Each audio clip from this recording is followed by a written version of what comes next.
it's as if we're equating Santa Claus to God by that very example. Like, oh my goodness, like if they find out Santa Claus is real, then guess what? They might not believe in God, as if they're even in the same category. I told my son that Santa Claus is not real because I felt a conviction that my husband was against me. And he told me, like, I'm taking something away from him. Richard, what do you say to Kristen's Santa Claus question? Santa Claus. Wow. You're not the only one to be in a family where that happens. Perhaps the kind of the adversarial relationship between you and your husband over this and how he's pitting, Santa Claus against Jesus and saying what's really true and what really isn't. I think it's really important to understand that to allow kids to be exposed to Santa Claus and to be around those things, that's not in and of itself something sinful, and it doesn't deny the reality of the gospel.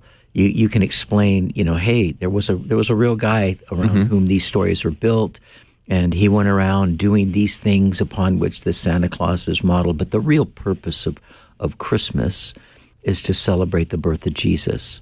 I can speak from experience as a parent with our first child. We were really clear, like, Santa's not real.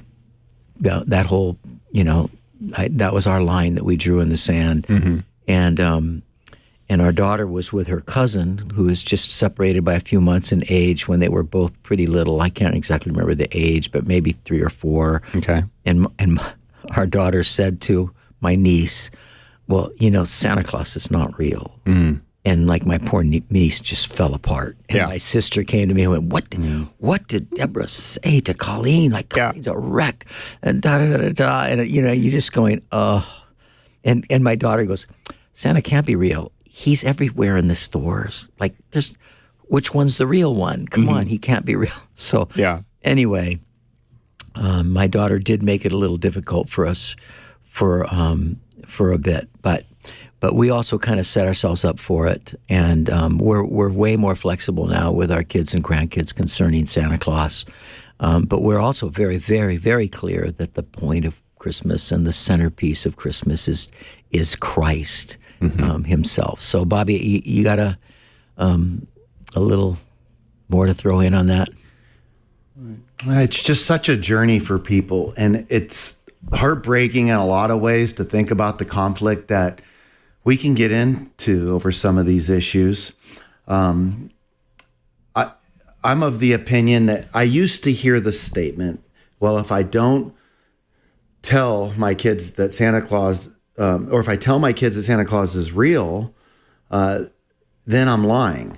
And then when they find out that he's not, then we talk about Jesus, then they might think that Jesus isn't real. And the more I thought about that, I go, man, that's kind of silly. I mean, really, there's a big difference between Santa Claus and the historical Jesus. So on that front, I thought that's kind of almost like a straw man argument. It just a very weak argument to think that somebody's not going to believe in God. In other words, it's as if we're equating Santa Claus to God by that very example. Like, oh my goodness, like if they find out Santa Claus is real, then guess what? They might not believe in God, as if they're even in the same category. So that's why that doesn't even work for me as an argument. Number two, this then raises the question, am I lying? I don't think it's wrong to stimulate a kid's creativity. And so are we able to have fun with imagination? Like, are we ever able to throw a surprise party? Like when I was early on as a Christian, I would have struggled. I was so black and white. And this is normal for Christians in the early stages of their journey. Like if we were to have a surprise party for somebody, but then somebody was to ask me, did you know about it? Or like, I would have felt like, oh my goodness, I'm lying. Right. Well, I don't think Jesus is putting the surprise party and you just trying to help make a fun memory for somebody in the category of a moral lie in which Jesus would have to hang on a cross for our sin. I don't think that's the same. So that's where I step back and I go, hey, as moms and dads, here's where it gets lying. Somebody knocks at the door. Tell them I'm not home. That, like there are lies that we can teach our kids. But like I never looked at my mom and dad and thought, boy, they lied to me. And I don't think that there's ever, how many kids are really grow up and they're mad at their mom and dad because they let them have their imagination. So I just don't think that the kid, I think that now I'm very sympathetic to our caller because she could have heard a sermon on this. Like there's zealous people, and I used to be one of them. And then all of a sudden the people in the pews, they start going, oh my goodness. And their hearts mean so well in this, but I fear we can really mess people up and make people paranoid. And so I would say, what's wrong if you keep Richard's statement in check where you go, St. Nick was somebody who loved walking around giving gifts. You keep Christmas in its proper perspective. I think you can choose to have fun. Like for me, I never focused on saying he was real, but I also didn't say he wasn't.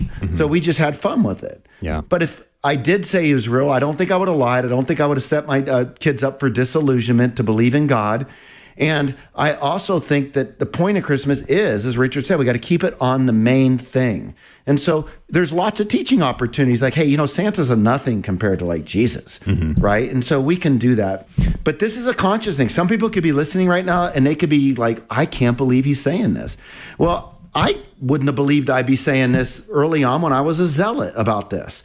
And that's, so all that to say is, when we're early on in our faith, we expect everybody to fit the size of faith that we have, to carry the same convictions.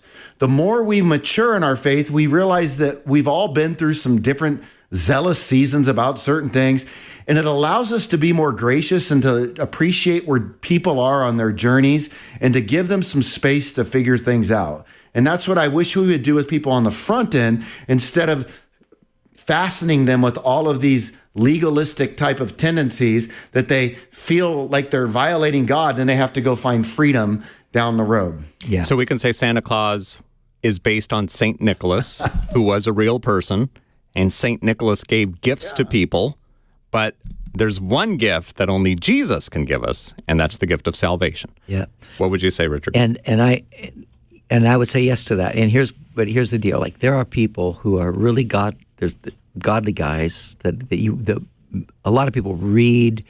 They're great authors. They're great commentators. They're theologians, and they take different positions, right? Like I was just scrolling really quickly through the Gospel Coalition's website. I just typed in the thing, search Santa, and you see all these guys that are really well-known authors, speakers, pastors, and they're on. Some say this, and it's really harsh against, talking about Santa Claus. Others say no. But here's one guy, very, very bright guy named Trevin Wax. And he asks the question, do you believe in Santa? And he answers, of course. St. Nicholas was a real man with real gifts for real children. And then he goes on to say this. He says, what better way to celebrate the abundance of God's grace than to feast together on all we love about this season? So enjoy the sentimental movies, string the lights on that evergreen tree, create your playlist of best Christmas songs, and look out the frosted window panes for a glimpse of elves or reindeer. God is with us, deck the halls. And it's like, yes, can we just be light about this for a minute? Like, there's no heresy in any of that. There's no opposition to gospel truth in it. There's just a very glad and generous open-handedness to it that I think would be good for all of us to just, I wish I would have read these words. Somebody would have said these things to me when my daughter was 2 years old.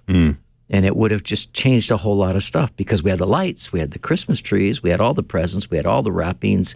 We would watch It's a Wonderful Life, all those things. It's like, but that line, well, here's the line in the sand, and it was about Santa. And now it's just one of those things like, wow, with age, you just get a little wiser. And I don't want to diminish at all the hurt you feel because the things that your husband is saying against Jesus, that Jesus is Jesus is the fake and Santa's the real, etc. And our hearts go out to you for that. Yeah. But I would encourage you to just consider some of those things. So where's this article at? At thegospelcoalition.org. But then which article is it? Do you remember? It is titled I Love Santa by Trevin Wax, November 18th, 2021.